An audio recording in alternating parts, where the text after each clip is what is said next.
Hi there, Karen here with Whiskey Sour. Hope you guys are having a wonderful holiday so far and that your drama is at a minimum. I've heard some good stories already. Yeah, you go in with a good heart thinking there's not going to be any arguments or weirdness with your family, and ultimately something bad happens. But it's really just so important to remember that there are families out there facing real drama. So if you can put that in perspective, I think it just makes the holiday season go a little more smoothly. I read a blog today called One Day Without the Mirror. Have you ever gone on vacation and you packed way too much stuff? I was talking to a friend who was heading to an island for a tropical holiday, and she was saying just about how she had to like double the stuff that her husband had to pack. And she giggled and said, "Oh, they just don't understand how much we require." First of all, I don't require that much stuff. I've become a minimalist in my life, which is hard to do when you're into audio gear and instruments and stuff like that. But to me, I've got rid of knickknacks and a lot of extraneous things that just, I don't care about those things. If I do go away somewhere, I haven't had to go on a flight for a long time where I've had to check a bag. Generally, take a knapsack with me as I've got to that point, because I don't need things to seem like more work in my life. So anything that I can minimalize.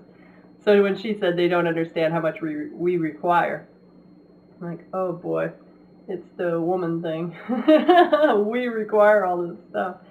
But I really question the use of the word require in this case anyways, even if she doesn't need it. She needed a certain amount of clothes, but then she had to have a whole bunch of shoes and blow dryers, and she had straightening irons, and she had curling irons, and she had makeup and rollers and jewelry and beachwear and all this stuff. And all of these, she needed various pairs of sunglasses, just depending what would go with the outfit or what was going on that day.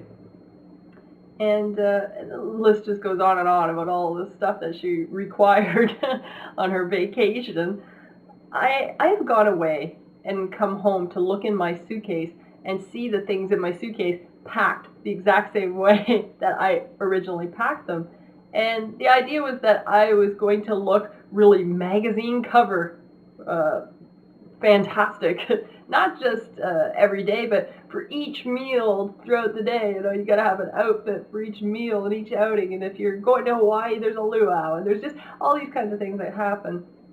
And I think when we take this mentality on vacation that we need and require all these things, it's easy to spend more time in front of the mirror in your hotel room than it is to experience the place that we're actually visiting.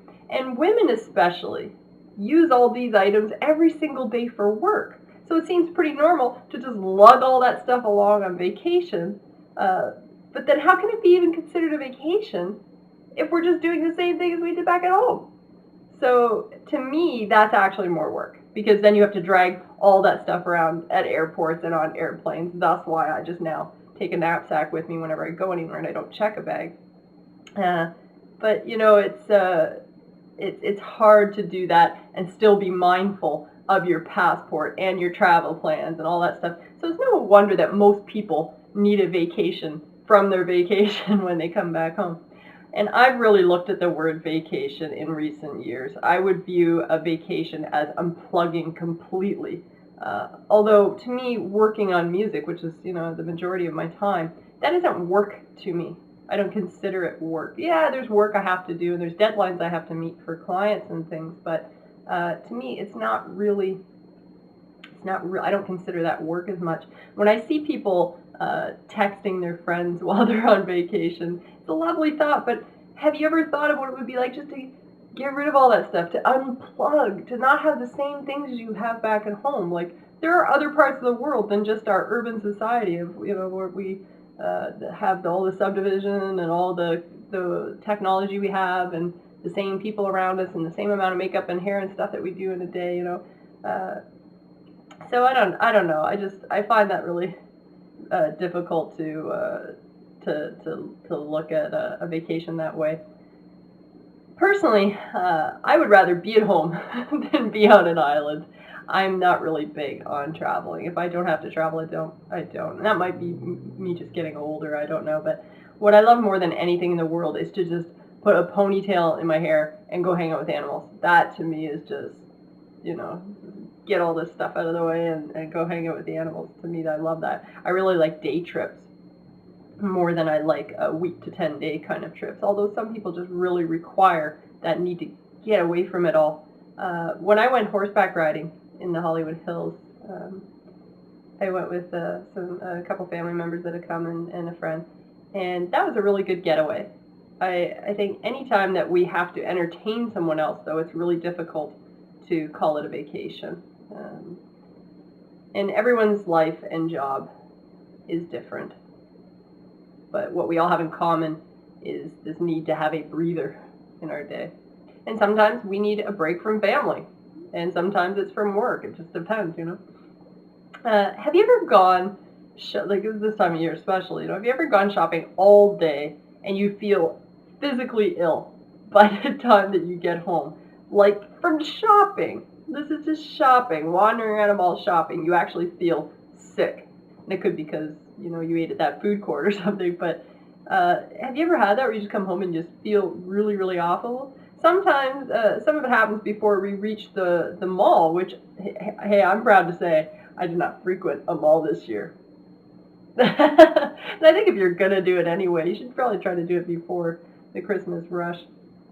But if you're planning a day to go shopping, I see this happen where, you know, if a girlfriend or a friend or somebody wants me to go shopping, which, you know, the majority of my friends know better than to ask me that because I hate them all so much, but it's amazing how they're like, well, I need an hour to get ready. I'm like, you need an hour to get ready to go to the mall? It's just, you got to shower, and they got to put the makeup on and get all dolled up before ever even leaving the house.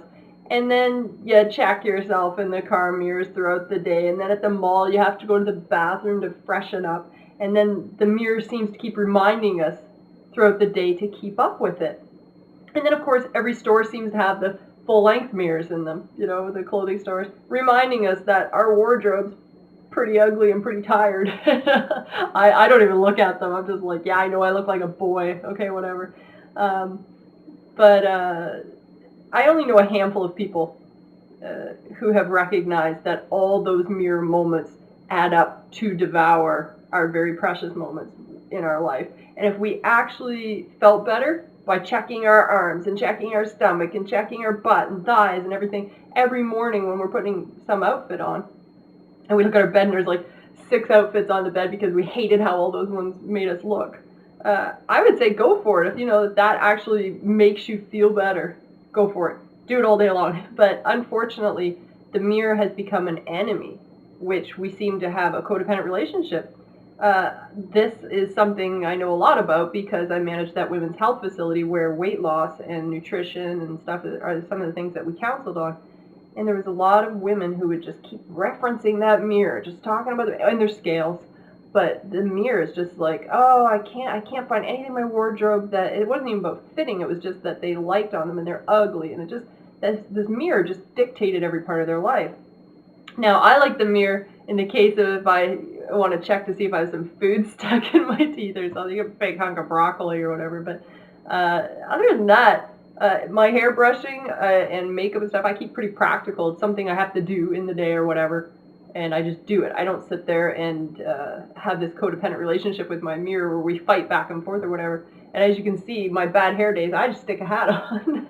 You know, so it's I keep it very practical. And when I get dressed, I might check actually what I have on once every maybe 10 times or so. I don't give it a whole lot of thought. So, and I came from a family who, our matriarch, my grandma, liked to make sure everyone left the house looking like ladies. And Mom would put curlers in her hair and dress us up before we went out anywhere. And I don't think there's anything wrong with looking nice or expressing ourselves. I love to play dress up. Like if I can put on some crazy 100-year-old hat and you know, do some photos and stuff like that, I think that's fun, you know, or do a video or whatever. That stuff's kind of fun, but I don't think there's anything wrong with expressing yourself that way if you want to. but I'm just seeing way too many people who are they're not as happy-go-lucky like their attire would have you believe, and that's where I see the problem. If you didn't have to look at yourself in the mirror today, what would you do with yourself? If your nails were cut short, where you didn't have to do, the French manicure or the make sure they're long and red for your husband or whatever the case is. If your nails were cut short, which as you can see, no nails, and I used to have long nails when I did modeling and things like that, but would you pick up an instrument and learn to play? And the question for a lot of women is, oh, I don't want to play an instrument because then I'd have to cut my nails off. So the question would be, should I cut my nails off or should I keep them long and not play the instrument? I've seen this happen before. If you didn't have to do your hair and makeup, could you just throw on a snowsuit and go tobogganing with your kids? Like, would you be okay with that, or would you have to be worried about the lip gloss and everything still? Just, if you didn't have to put on heels, could you throw on some hiking boots and just grab the dog and go walking? If you didn't have to wear a skirt, could you jump on a bicycle or on a motorcycle and go do something? To me, wouldn't it be better to have a vacation from our mirrors? Just even a day without the mirror, just to see what it would feel like. I don't think we have to go backpacking in the wilderness to achieve that. Sometimes that's the only way that you can get away from it, is if you get away from the society that dictates these things. So, I don't know. I get away from mirrors as much as possible. And like I say, I use them very practically. It's a little bit better that way, I think. I signed off with a Samuel Butler quote today. Let us be grateful to the mirror for revealing to us our appearance only. This one I got thinking about is just like, well, what if our mirror revealed the inside, our character flaws, and all those other things that we don't give as much consideration to as our outward appearance? What if a mirror could do that? It feels a little bit Snow White-ish, but we should be grateful that all we're seeing is what's going on the outside, because it might scare us to see what's going on the inside. And I really think it's more important to work on what's going on the inside and work on your health. Jogging doesn't have anything to do with the mirror. Jogging has to do with your heart and just how you're feeling.